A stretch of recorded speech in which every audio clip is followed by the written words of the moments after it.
तो दोस्तों आज मेरे देश को हो क्या गया है, जहां एक तरफ हमने चांद पर सक्सेसफुली लैंडिंग कर ली है, दूसरी तरफ हमारा 18 साल का लड़का रमेश बाबू जो इस समय शतरंज के वर्ल्ड कप के फाइनल में है, उसने दुनिया के नंबर 1 शतरंज खिलाड़ी मैग्नस कार्लसन का भूत बना दिया है। जी हाँ, मैग्नस कार्लसन जो वर्ल्ड में सबसे बेस्ट शतरंज का प्लेयर माना जाता है, कई चैंपियनशिप कई वर्ल्ड कप जिसने जीते हैं, वो ये सोच के आया था कि भारत का 18 साल का लड़का है, इसे तो ऐसे ही हरा दूंगा और वर्ल्ड कप जीत जाऊंगा। लेकिन आज हमारे 18 साल के लड़के ने उसका ऐसा भूत बनाया है कि उसका चेहरा देखने लायक था। और आज जो फाइनल खेला गया उसमें कोई नतीजा नहीं निकाल पाया मैग्नस कार्लसन, जबकि वो इतना अनुभवी है और हमारा लड़का सिर्फ 18 साल का है। और इसीलिए कल टाई ब्रेकर होगा और जो उस गेम को जीत जाएगा वो फाइनल विजेता होगा। लेकिन पूरी दुनिया ये देखकर हैरान है कि ये भारतीय कर क्या रहे हैं, ये तो कहीं भी नहीं रुक रहे, क्योंकि भारत ने एक और तीसरी खुशखबरी दे दी है। जी हाँ, लेकिन ये सुनाने से पहले आप लोग एक काम कीजिए, पहले चैनल सब्सक्राइब कीजिए।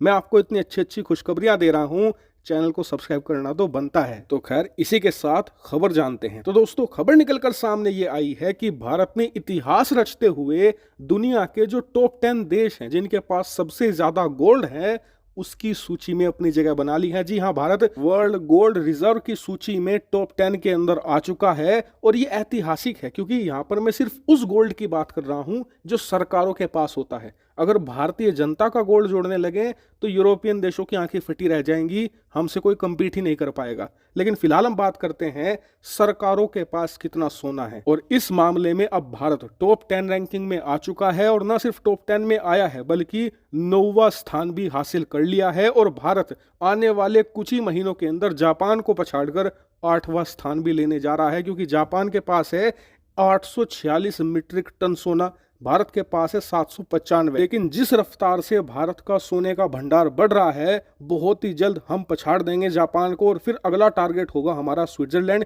जिसके पास है करीबन 1040 मीट्रिक टन सोना, यानी कि वो भी बहुत करीब है। और मैं ऐसा क्यों कह रहा हूं कि भारत स्विट्जरलैंड को भी पछाड़ देगा, इसका कारण ये है कि भारत का जो सोना है पिछले 2 सालों में बहुत तेजी से बढ़ा है। आपको जानकर हैरानी होगी, 2021 से लेकर 2023 के बीच में हमारे सोने का भंडार 80% बढ़ा है, यानी कि लगभग दुगना हो चुका है। और ऐसा कैसे हो रहा है, तो देखिए इसका कारण है अमेरिका। दरअसल अमेरिका अपने डॉलर का इस्तेमाल जिस गलत तरीके से करता है उसे देखकर भारत चौकन्ना हो गया है। इसीलिए अब भारत एक्सपोर्ट करके जो डॉलर कमाता है उसे हम कन्वर्ट कर रहे हैं सोने में, क्योंकि भारत ये चाहता है कि जो भारत का खजाना है जिसे हम फॉरेक्स रिजर्व कहते हैं, वहां पर अब डॉलर को कम किया जाए और सोने को बढ़ाया जाए, जिससे कि हमारा जो खजाना है वो स्टेबल भी होगा और पश्चिमी देश उसे प्रभावित नहीं कर पाएंगे। और भारत किसी भी तरीके से किसी भी मामले में अमेरिका के सामने झुकने की स्थिति में नहीं होगा। और भारत ने यह सब कुछ सीखा है चीन को देखकर। दरअसल आज की तारीख में चीन के पास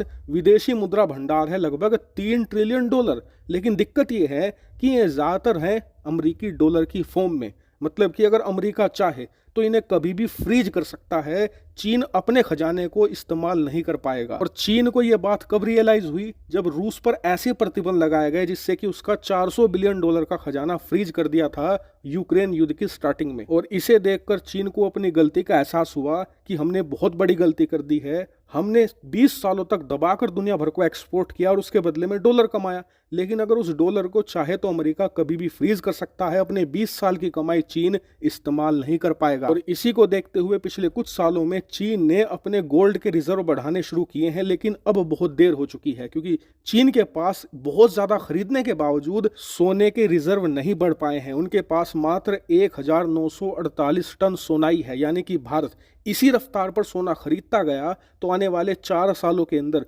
चीन को हराकर 6ठा स्थान भी हासिल कर लेगा। सबसे अच्छी बात यह है कि भारत सरकार ने यह बात बहुत जल्दी रियलाइज करी है कि हमें चीन वाली गलती नहीं दोहरानी, कि अब से 20 सालों के बाद हमें पता चले कि हमने जो कमाया है वो तो बेकार है, उसे कभी भी कोई भी देश फ्रीज कर सकता है। अभी हमारी इकोनॉमी 3.7 ट्रिलियन की है और अभी ये करना बहुत ज़्यादा फायदेमंद है। और बताया तो ये भी जा रहा है कि भारत आने वाले समय में ये खरीदी और तेज कर सकता है और जो गोल्ड के रिजर्व हैं अपने खजाने में तेजी से बढ़ा सकता है।